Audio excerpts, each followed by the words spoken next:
Hello दोस्तों, स्वागत है आपका एफटीई गुरुकुल में। तो आज हम लोग यूपी टीजीटी गणित के जितने भी एग्जाम हुए हैं 2009 से लेके 11, 13, 16, 21 से लेके 2026 का अपडेटेड हम कलेक्शन लेकर आए हैं कि किस सेक्शन से कितने क्वेश्चन पूछे गए हैं। टॉपिक वाइज आपको बताएंगे किस में ज़्यादा आपको फोकस करना है। तो चलिए देर ना करते हुए वीडियो शुरू करते हैं। और पहला आप देख रहे होंगे स्क्रीन पे, जो आपको मैंने एक साइड डेट कर दिया है 2026 से 2009 लेके, और इधर देख रहे होंगे विषय किया हुआ है। ठीक है, तो सबसे पहले हम लोग विषय देखेंगे। विषय में बीजगणित यानी अलजेब्रा। तो अलजेब्रा आप देख रहे होंगे 29, 27, 30, 25, 26, 28 और 2026 में 27 क्वेश्चन अलजेब्रा से क्वेश्चन पूछे गए हैं। मतलब अगर एवरेज देखा जाए तो वही 26 से लेकर 30 के आसपास आपका एवरेज बनता है ये अलजेब्रा सेक्शन से।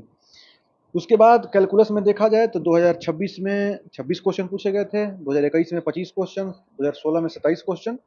मतलब आप देख रहे हैं फिर 28 क्वेश्चन। तो एवरेज अगर देखा जाए 25 से लेके 26 क्वेश्चन तक आपके अलजेब्रा में भी देखने को मिलेंगे।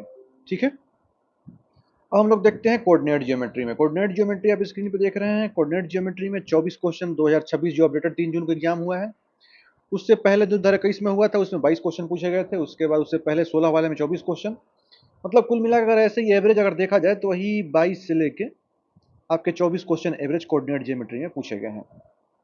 ऐसे ही हम नेक्स्ट देखते हैं ट्रिगो में। तो ट्रिगो में आप देखेंगे ट्रिगो में 13 क्वेश्चन अपडेटेड जो इस बार 2026 में पूछा गया। वैसे ही इसके पिछले जो 2021 में हुआ था उसमें 14 क्वेश्चन पूछे गए थे, 16 में 12 क्वेश्चन पूछे गए थे। मतलब आप देख रहे हैं श्रेणी। तो एवरेज इसमें देखा जाए तो 14 क्वेश्चन के आसपास आपके ट्रिगो से क्वेश्चन पूछे गए। इसके बाद स्टैटिक ऑफ प्रोबेबिलिटी जिसको बोलते हैं सांख्यिकी एवं प्रायिकता, इसमें देखेंगे तो 9 क्वेश्चन 10 क्वेश्चन 9 क्वेश्चन, मतलब कुल मिलाकर 9 से 10 क्वेश्चन आपको प्रोबेबिलिटी से क्वेश्चन देखने को मिलेंगे। ठीक है, अब स्टैटिक और डायनामिक्स जो कि आपको पता होना चाहिए, एक सीमित संख्या बोल सकते हैं। इसमें कुछ ऐसे रूल हैं, कुछ ऐसे नियम हैं, जो थ्योरम है, जिसको आप रट के चले जाएंगे तो आपका काम बन जाएगा। इसमें आप देखेंगे कि इस बार 10 क्वेश्चन पूछा गया था। उससे पहले 21 वाले में 9 क्वेश्चन, फिर 11 क्वेश्चन, ऐसे ही करके मतलब 9 से 10 क्वेश्चन आपके एवरेज स्टैटिक डायनामिक्स में पूछे गए थे। आप देखे होंगे इस बार भी बहुत इजी क्वेश्चन आया था यूपी टीजीटी का। उसके बाद अगर हम देखें वेक्टर एनालिसिस का, तो वेक्टर एनालिसिस में देखेंगे इसमें भी देखिए वेक्टर एनालिसिस पे आप बार बार रिवीजन करिए क्योंकि भूलता बहुत है। तो वेक्टर एनालिसिस में इस बार 9 क्वेश्चन आए थे 2026 में। उससे पहले वाले में भी सेम 9 क्वेश्चन। 10 क्वेश्चन 2016 में।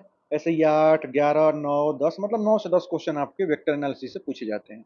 ठीक है, अब आता है जो बीएससी पोर्शन से कुछ क्वेश्चन ज़्यादा उठाते हैं। वेक्टर में तो कुछ सीमित ही पूछता है, बट ज़्यादा आपको रियल एनालिसिस जो कि बीएससी का है, इसमें आपको बहुत सारे ऐसे थ्योरम देखने को मिलते हैं।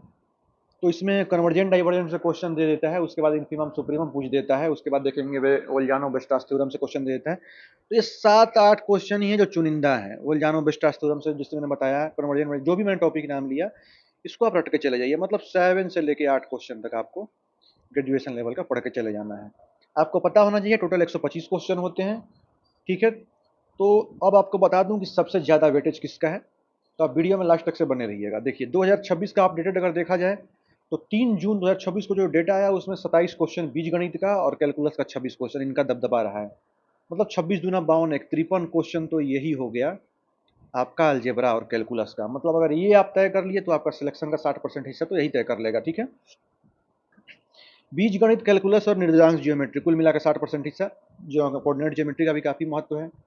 ट्रिगो देखिए, ट्रिगो काफ़ी टफ नहीं है, इजी माना जाता है। आप एक बहुत कम समय भी देंगे तब भी आपका हो जाएगा। अब देखिए ये स्कोरिंग विषय जिसमें लोग छोड़ते हैं, इसको आपको नहीं छोड़ना है। स्कोरिंग विषय में स्थिति विज्ञान, गति विज्ञान जिसको बोलते हैं स्टैटिक डायनामिक्स, और जो वेक्टर एनालिसिस होता है, इसमें देखिए सीधे फार्मूला और बेसिक कंसेप्ट पर आधारित प्रश्न होते हैं। तो इसको अगर आप पढ़ के चले जाते हैं तो इससे बाहर आपका नहीं आने वाला। देखिए मैं बता देता हूँ आपको, कुछ ऐसे चुनिंदा क्वेश्चन आपको देखने को मिलेंगे। अब जैसे लामी प्रमेय हो गया, स्टैटिक डायनामिक्स में आप देखेंगे फार्मूला ही पूछ देता है। अभी आपको मैंने जैसे रियल एनालिसिस में बताया, अलजेब्रा अलजेब्रा में आप देखेंगे कि कुछ जो ग्रेजुएशन लेवल का है ग्रुप थियरी से क्वेश्चन। तो ग्रुप थियरी सब ग्रुप, इसकी परिभाषा अच्छे से पढ़ के चले जाइए। फिर केले हैमिल्टन थ्योरम हो गया, ये सब ऐसे थ्योरम है जो कि मतलब आते ही आते हैं। ठीक है, फिर कैलकुलस में आप देखेंगे मिड वैल्यू थ्योरम हो गया, रोल्स थ्योरम हो गया। इन लोगों को छोड़ना नहीं है। मैं इसके बारे में और डिटेल में लेक्चर लाने वाला हूँ। ऐसे तो स्ट्रेटेजी वीडियो है पिछले साल का जो काफ़ी लोगों को फायदेमंद मिला था, तो इस वजह से मैं अपडेटेड वीडियो लेकर आया हूँ, जिससे आपको जो नए तैयारी करने वाले बच्चे हैं उनको काफ़ी फायदा मिलेगा। तो सबसे पहले आपको करना क्या है, बीज गणित अच्छे से तैयार करना है और कैलकुलस तैयार करना है। देखिए कैलकुलस देखिए भूलेगा नहीं, अच्छे से पढ़ लेंगे तो आपका याद हो जाएगा। और बीजगणित और कोऑर्डिनेट जियोमेट्री भी मतलब 102 बार अच्छे से रिवीजन कर लीजिएगा। जो भूलने वाला है वो यही है, वेक्टर एनालिसिस से क्वेश्चन भूल जाएगा, देखेंगे परम्यूटेशन कॉम्बिनेशन से भूलने लगता है, फिर बाइनोमियल थ्योरम व्योरम से क्वेश्चन भूलने लगता है। तो बीजगणित में भी कुछ कुछ ऐसे टॉपिक हैं जिसको जो भूलता है उसको बार बार पढ़िए। दूसरी बात, अगर हम मॉक टेस्ट लगाते हैं तो इससे हम लोगों का टाइम मैनेजमेंट बचता है। मॉक टेस्ट होता क्या है, टाइम मैनेजमेंट रहेगा सही। अब देखिए 2026 में तो क्वेश्चन बहुत इजी आया था, इसका कारण है कि कट ऑफ हाई गया था। तो हर बार इजी नहीं आएगा। 2021 में का क्वेश्चन देखेंगे तो 2026 जैसा नहीं था, उससे टफ था। तो आपको उस लेवल की तैयारी नहीं करनी है। आपको 21 वाला पैटर्न देखिए, 26 में बहुत इजी क्वेश्चन आया था, क्योंकि देखिए 2021 में एग्जाम हुआ था, उसके बाद 5 साल बाद तो एक एग्जाम लिया गया था, तो जल्दी जल्दी में पेपर बना था। तो ये मत सोचिएगा कि ऐसा ही इजी क्वेश्चन आएगा, और इजी क्वेश्चन आएगा तो फिर एक्यूरेसी वैसे ही रहनी चाहिए, क्योंकि 125 में 115 करके जाइए तभी सिलेक्शन होगा। क्योंकि इस बार का आप कट ऑफ देख सकते हैं। तो आपको करना क्या है, एक शॉर्ट नोट्स बनाइए स्टैटिक डायनामिक्स और ये जो आप सदिश विश्लेषण है वेक्टर एनालिसिस का, इसे कुछ चुनिंदा थ्योरम है उनको रट जाइए। ऐसे ही आप देखेंगे अलजेब्रा में वैसे ही सेम है। कैलकुलस में कुछ थ्योरम चुनिंदा है, जैसे मैंने बताया ना, रोज थ्योरम, मिड-वैल्यू थ्योरम, कैले हैमिल्टन थ्योरम ग्रुप थ्योरी से, ये सब आपको रट के चले जाना है। उसके बाद अगर मॉक टेस्ट देंगे तो उससे आपको पता चलेगा कहाँ पे गलतियाँ हो रही हैं, उसको सुधारेंगे। तो इससे आपका ईजिली आप 100 से 115 क्वेश्चन आराम से कर लेंगे, इसमें कोई दिक्कत नहीं होने वाली है। बाकी अगर कुछ नई जानकारी चाहिए तो आप बेझिझक कमेंट बॉक्स में बताइए, हम आपके लिए नया वीडियो लेकर आएंगे। मिलते हैं नेक्स्ट वीडियो में। अगर अच्छा लगा हो तो एक लाइक जरूर करके जाइएगा। धन्यवाद।